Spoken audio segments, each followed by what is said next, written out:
Hello students, आज हम vector की जो टॉपिक है हमारा त्रिविमीय ज्यामिति, उसकी जो प्रश्नावली है 11C उसे लेकर आए हैं। इससे ये पहले एक्सरसाइज थी हमारी 11B और A, इससे हम पहले वीडियो में हल कर चुके हैं। तो स्टार्ट करते हैं हम। तो सबसे पहले हम जो फॉर्मूले हैं वो ध्यान करेंगे। तो यहाँ है समतल का समीकरण है कि एक बिंदु से होकर जाने वाले समतल का समीकरण ज्ञात करना है। तो सबसे पहले हम देखेंगे कि समतल का जो व्यापक समीकरण है ये होता है ax plus by plus cz plus d equal to 0।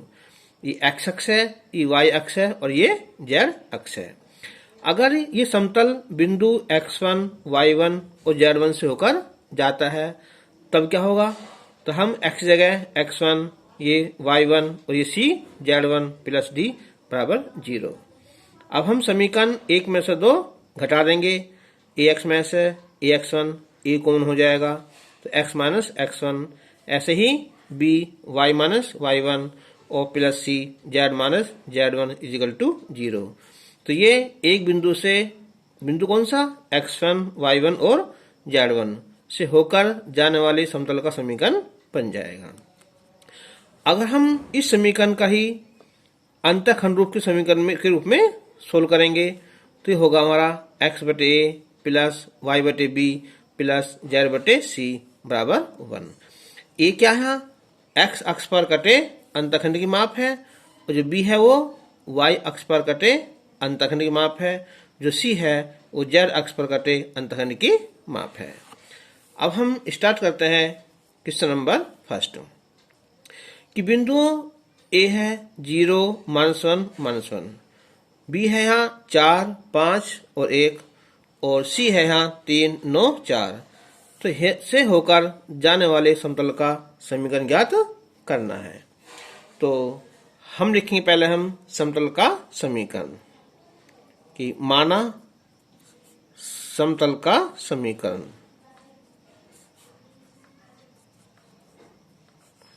तो ये हो जाएगा कि a x minus x1 plus b y minus y1 और plus c z minus z1 equal to 0 है। अब हमारे 3 बिंदु हैं। हम इन 3 बिंदु में से कोई सा भी पहला हम एक बिंदु ले लेंगे। तो ये बिंदु हमने a मान लिया ना। तो ये मान लिया हमने कि माना जो समतल है वो बिंदु A यानी कि 0, -1 और -1 से होकर जाने वाले समतल का समीकरण। तो ये हो जाएगा हमारा A x माइनस x1 की जगह 0 plus b y minus y1 है यहाँ तो प्लस 1 हो जाएगा और c और z ये माइनस है ना तो ये प्लस 1 हो जाएगा इजिकल टू 0। तो ये हो जाएगा हमारे यहाँ ax plus b y plus 1 और c z प्लस 1 बराबर 0, नंबर 1। अब हम जो बिंदु b है इससे जाएगा समतल, ये फिर ये C से होकर जाएगा। यानी कि यह जो समतल है किसे? यहाँ बिंदु B यानी कि 4, 5 और 1 से होकर जाता है। तो हम यहाँ x जगह 4 लिख देंगे हम, तो हो जाएगा हमारे यहाँ 4a और जो y है वहाँ 5 लिख देंगे यहाँ तो 5 प्लस 1 तो ये 6 भी हो जाएगा और z जगह 1 लिख देंगे यहाँ तो 2c हो जाएगा, नंबर 2। अब बचा यहाँ पॉइंट कौन सा? c 3, 9, 4। तो यह समतल बिंदु C 3, 9 और 4 से होकर जाता है। तो यहाँ 3 लिख देंगे हम, तो ये हो जाएगा हमारे यहाँ 3a। जब 9 लिखेंगे 9 + 1 तो 10 भी हो जाएगा, और यहाँ 4 लिखेंगे तो 5c हो जाएगा बराबर 0। नंबर 3। तो अब हम यहाँ समीकरण 2 और 3 को जो है सोल्व कर लेंगे। और ये किससे कर लेंगे हम, आसान पड़ेगा हमें, किससे, यहाँ वज्र गुण विधि से। तो समीकरण 2 व 3 को वज्र गुणन विधि, इनकी क्रॉस मल्टीप्लाई गुणन विधि से हल करने पर ना, हल करने पर, तो यहाँ ABC है तो पहले A लिखेंगे, फिर यहाँ B लिखेंगे, फिर ये C लिखेंगे। A है तो A वाला दबा लेंगे हम ऐसे यहाँ, तो गुणांक कितने बचे हैं, गुणांक यहाँ 6 बचेगा, और यहाँ 2, और ये 10, और यहाँ 5। जब B में ये आगे आ जाएगा 2 5, जब B ढक लेंगे ना तो 2 5 तो शुरू में आएगा, अब बचा यहाँ कितना, 4 और 3। जब C लेंगे तो ये 4 3 आगे आ जाएगा, और ये फिर लास्ट वाला शुरू में लिख देंगे हम 6 और 10। अब यहाँ होती है क्रॉस मल्टीप्लाई, पहले ये वाला हो जाएगी यहाँ, तो A बटे कितना है, 6 पंजे 30 और 10 दूनी 20। जब B निकालेंगे फिर यहाँ, तो 3 दूनी 6 और 5 चौक 20। C निकाल लेंगे 10 चौक 40, 6 तिया 18 हो जाएगा। तो ये हो जाएगा हमारे यहाँ A बटे 10 आया, और B बटे -14 आया, और जो C है यहाँ ये आया, ये 22 आया। तो हम जो है यहाँ 2 से भाग चली जाएगी हमारी यहाँ, A बटे 5, B बटे -7 और C बटे 11। अभी किसके बराबर है, तो हमने यहाँ इसे K मान लिया। तो ये हो जाएगा A बराबर 5 के आएगा, B बराबर 7 के आएगा, और C बराबर 11 के हो जाएगा। अब ये मान सब समीकरण का रख देंगे हम, एक में रख देंगे। तो चलिए यही कर लेते हैं ना। तो इन मानों को समीकरण 1 में रखने पर, तो A की वैल्यू 5 यहाँ रखेंगे, यहाँ एक जगह, तो ये हो जाएगा हमारा यहाँ 5x, और ये B जगह रखेंगे 7 रखेंगे यहाँ, तो हो जाएगा हमारा 7, ठीक है। और ये कितना यहाँ y + 1, K है ना, तो K जब भी कॉमन निकल जाएगा है ना, प्लस C जगह यहाँ 11 के, तो ये हो जाएगा z + 1 = 0। तो हो जाएगा 5x हो जाएगा, ये 7y और ये 11z, -7 और प्लस ये 11, ये बचेगा प्लस का 4 बराबर 0। आंसर आ जाएगा। यहाँ जो K है ना, K निकालेंगे, K यहाँ आ जाएगा, K यहाँ आएगा, यहाँ आएगा तो कॉमन निकाल लेंगे, ठीक है। तो आंसर आएगा। क्वेश्चन नंबर 2 है यहाँ कि दिखाइए कि बिंदु A 0 4 3, B -1 -5 -3 और C -2 -2 और -1, और D है 1 1 1, क्या है ये, समतलीय हैं। इनके चारों बिंदु एक समतल में ही स्थित हैं। तो उस समीकरण का, समतल का समीकरण भी ज्ञात करना है जिसमें बिंदु स्थित हैं। तो बिल्कुल सेम अभी हमने क्वेश्चन फर्स्ट करा है। तो पहले हम जो समतल है वो A से होकर जाएगा ना, उसके बाद फिर B और C से होकर जाएगा। तो हम लिखेंगे, स्टार्ट करेंगे यहाँ कि माना बिंदु A 0 4 और 3 से होकर जाने वाला समतल का समीकरण। तो क्या फॉर्मूला हमारा, A है ना, फिर ये x - x1 plus B y - y1 4 plus C z - z1, इनके 3 बराबर 0 हो जाएगा। या अंदर मल्टीप्लाई कर लो इसकी यहाँ, तो ये हो जाएगा कितना हो रहा है, ये ax हो जाएगा, और ये B y -4 plus C z -3 बराबर 0। नंबर 1। अभी बिंदु किससे यहाँ B है ना, तो लिखेंगे हम यहाँ, यह है जो समतल है हमारा बिंदु बी -1, -5 और -3 से होकर जाता है। तो हम यहाँ जो ये है x है वो 1 है, तो ये हो जाएगा -a, ये 5 है तो -5 और 4 ये हो जाएगा -9 भी हो जाएगा, और फिर यह है z जगह 3 है माइनस का, तो हो जाएगा माइनस का कितना 6 c हो जाएगा बराबर 0। अब यहाँ से हम क्या कर सकते हैं, -m कॉमन ले सकते हैं, इनकी हो जाएगा हमारा a + 9b और प्लस 6c बराबर 0, नंबर 2। अब लेंगे c, 2 - 2 - 2 1, तो इनके बिंदु c -2 -2 और -1 से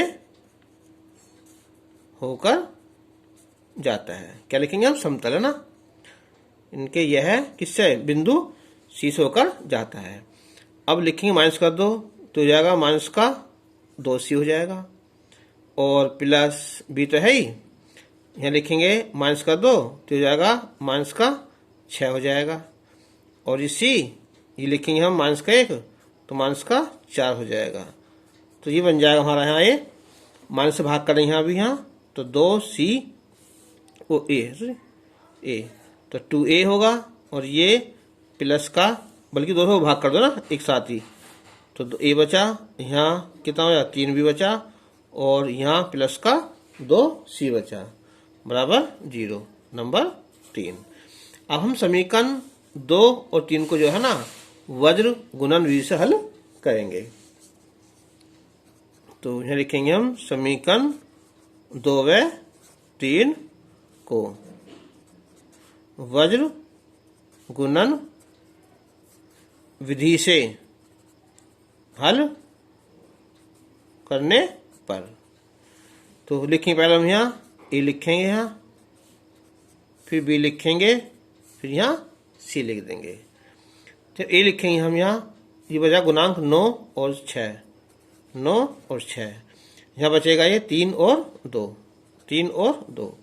जब बी लिखेंगे तो बी छोड़ देंगे, तो 6 और 2 लिखेंगे पहले, यानी कि ये वाली आगे लिखेंगे हम 6 2, शुरू में बचेगा यहाँ 1, और यहाँ भी कितना है, यहाँ भी है 1 है। सी लिखेंगे हम यहाँ तो 1 1, और ये 9 और 3, 9 और 3, यानी कि पहले वाली संख्या लास्ट में आ जाती है। अब हम यहाँ क्रॉस मल्टीप्लाई करेंगे, पहला ये वाली, उसके बाद ये, फिर ये और ये हो जाएगा। तो यानी कि ये हो जाएगा 9 दूनी 18 और 6 18 हो जाएगा ना, बराबर बी, 6 × 6 2, सी ये 3 माइनस का 9, तो हो a/0 होगा, b/4 होगा, और c/−6। अब किसके बराबर है, यहाँ भी हम क्या मान लेंगे, हम के मान लेंगे ना, के। तो यहाँ से a की वैल्यू तो 0 आ जाएगी, b की वैल्यू या एक काम इसे यहीं 2 से भाग कर लो तो 2k हो जाएगा, और ये होगा 2 3 6, यानी कि 3k हो जाएगा। अब हम इन मानों को समीकरण कहाँ रखेंगे, हम समीकरण 1 में रख देंगे, है ना। चलो अब लिखेंगे, यहाँ ही करते हैं, चलो समीकरण 1 से। समीकरण 1 में क्या हमारा है, ये ए है, एक जगह 0 तो 0 × x हो जाएगा, ठीक है, प्लस बी वाई है, तो बी जगह क्या है, ये 2k, और y -4 है यहाँ, और प्लस है यहाँ ये है ना c z-3, यानी कि ये हो जाएगा माइनस का 3k और z-3 बराबर 0। तो ये तो 0 होएगा, अलग हो जाएगा, ये बचेगा 2k, इसको हम भाग कर लेंगे ना ऐसे कैसे ही, तो ये बचेगा 2y -8 और माइनस का यहाँ 3y प्लस का 9 बराबर 0। तो 2y ये है z है ना, z, तो 2y होगा, और ये माइनस का 3z और प्लस का 1 बराबर 0, ये आंसर आ जाएगा। अब उसने दिखाया है कि दिखाना ही समतलीय है, तो डी क्या है, एक एक एक है ना। तो अब लिखेंगे हम यहाँ, चलो एल एच एस, बिंदु डी कितना, एक एक एक के लिए, तो 2 गुना 1, 3 गुना 1 1, तो 2 का 2 ही आ जाएगा 0 है ना। तो इससे क्या हुआ, इसलिए जो बिंदु डी है ना वो समतल पर स्थित है ना। आंसर समतल कौन सा, ये वाला हो जाएगा। अब हमारा है यहाँ क्वेश्चन नंबर 3 है कि उस समतल का समीकरण ज्ञात कीजिए जो अक्षों पर 3, -4 और 2 इकाई के अंतखंड काटता है। तो ये ए होता है, ये बी और ये सी। एक्स अक्ष पर कटा अंतखंड ए होता है, वाई पर बी और जेड पर सी होता है ना।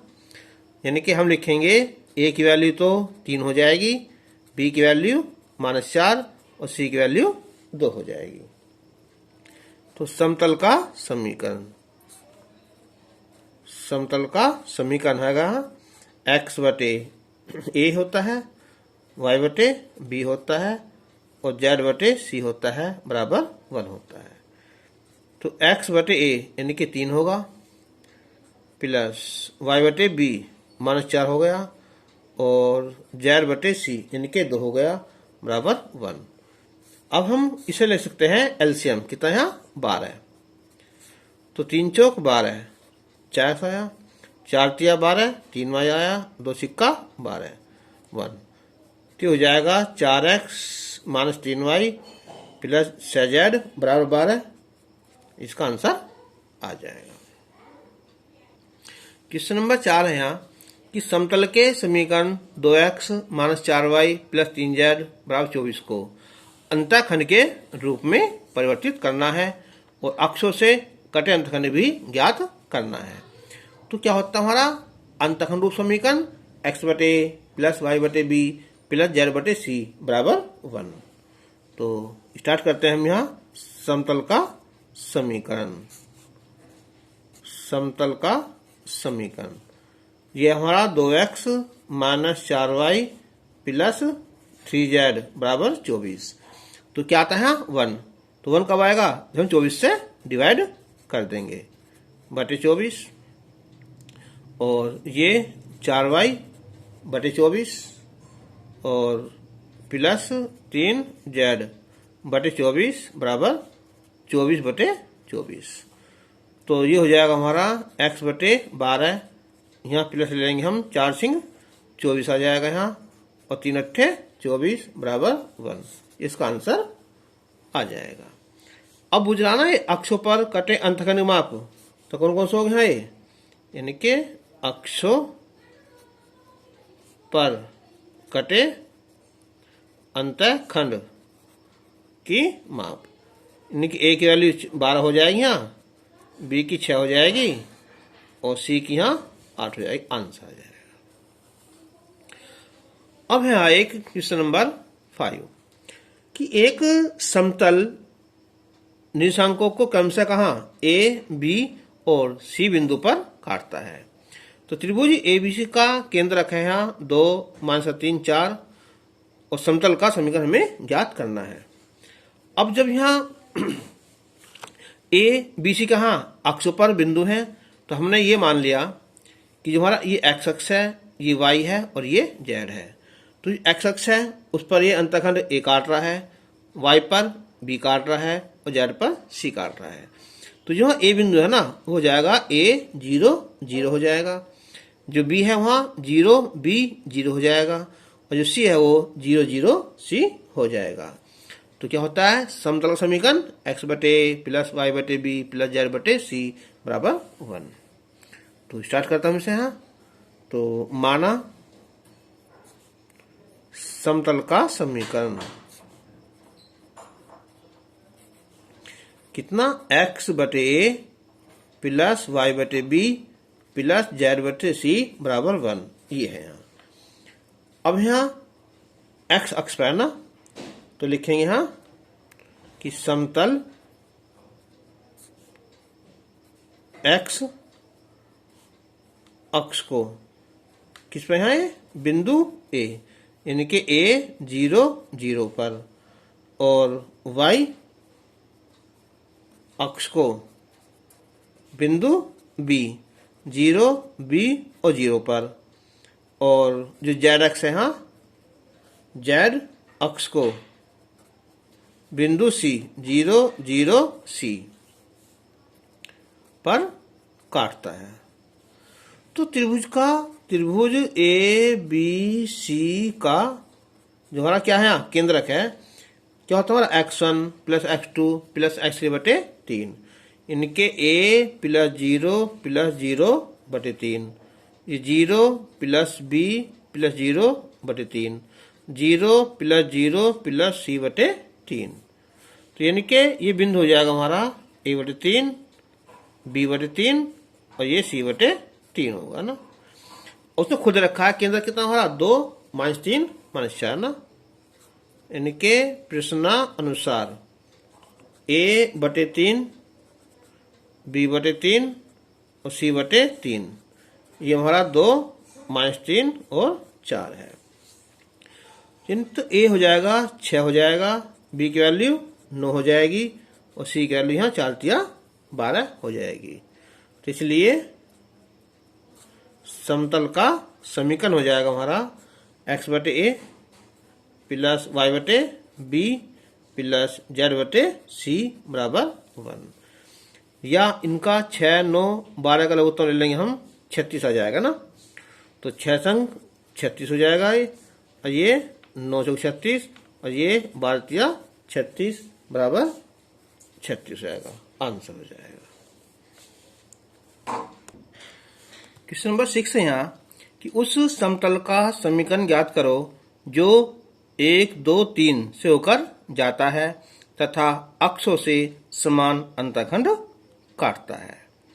अब एक बार देखो, जो अक्षों समान अंतःखंड काट रहा है तो क्या समीकरण बना इसका हमारा, x बटे ए y बटे ए प्लस z बटे ए है ना। तो माना समतल का समीकरण तो बनेगा हमारा x बटे ए प्लस y बटे बी लिख के यहाँ ए लिख दूंगा वैसे यहाँ, और z बटे ए बराबर 1 हो जाएगा। अब यह समतल बिंदु 1 2 और 3 से होकर जाता है, यानी कि ये x है, इनके 1 बटे हो जाएगा, ये b है हमारा 2 बटे जो y और ये z है हमारा 3 बटे 1। तो ये हो जाएगा हमारा कितना, 1 2 3 3 6 बटे a 1, इनके a बराबर 6 हो जाएगा ना। तो इसलिए समतल का जो समीकरण है ये हो जाएगा x plus y plus z बराबर a लिखेंगे ना, इनके a का वैल्यू 6, आंसर आ जाएगा। अब हमारा क्वेश्चन नंबर 7 कि उस समतल का समीकरण ज्ञात करो जो बिंदु किससे, यहाँ 4 4 1 से होकर जाता है और अक्षों से कटे अंतःखंड का अनुपात कितना हमारा 2:1:2:1:1 है। ठीक है, तो अंतःखंड का हुआ है ये, तो क्या लिखें हम यहाँ कि माना समतल का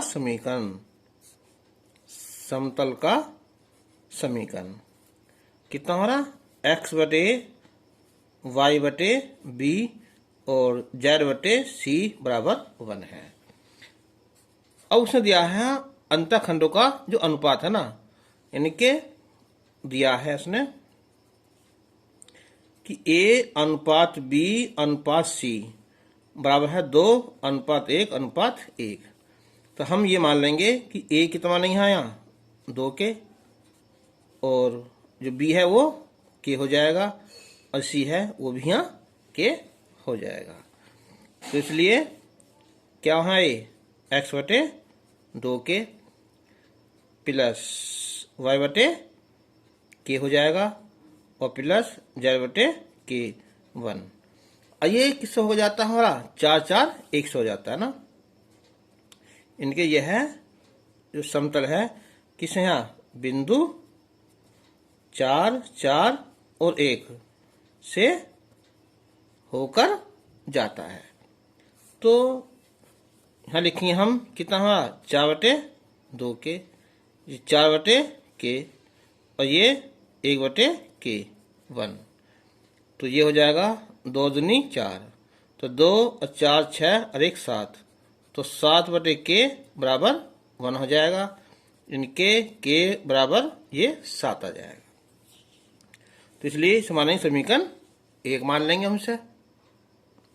तो समतल का समीकरण यह है x/a, a कितना है 2 के ना। तो अब बताओ यहाँ a 2 के मानना होने तो 2 सत्ते 14 हो जाएगा प्लस, अब यहाँ y/b 7 हो जाएगा और प्लस z/c 7 हो जाएगा 1। हम लघुत्तम तो हाँ 14 आ जाएगा ना, ठीक है। ये हो जाएगा फिर हमारा x 7 दूनी 14 और ये 7 दूनी 14 ना, z बराबर 14, इसका आंसर आ जाएगा। अब हमने क्वेश्चन नंबर 8 लिया है। देखो यहाँ ये प्रैक्टिस के लिए है यहाँ कि एक समतल निर्देशांकों को क्रमशः कहाँ ए बी सी पर काटता है। तो यदि त्रिभुज ए बी सी का केंद्र कितना हमारा 2 - 1 3 है, तो समतल का समीकरण ज्ञात कीजिए। इसका आंसर दिया हमने यहाँ ये 3x - 6y + 2z बराबर 18 ना। तो सवाल हो जाए तो इसे कमेंट बॉक्स में जरूर बताना। और आज के लिए बस इतना ही। अब नेक्स्ट वीडियो लेकर हम आएंगे, तब तक के लिए धन्यवाद और thank you for watching video.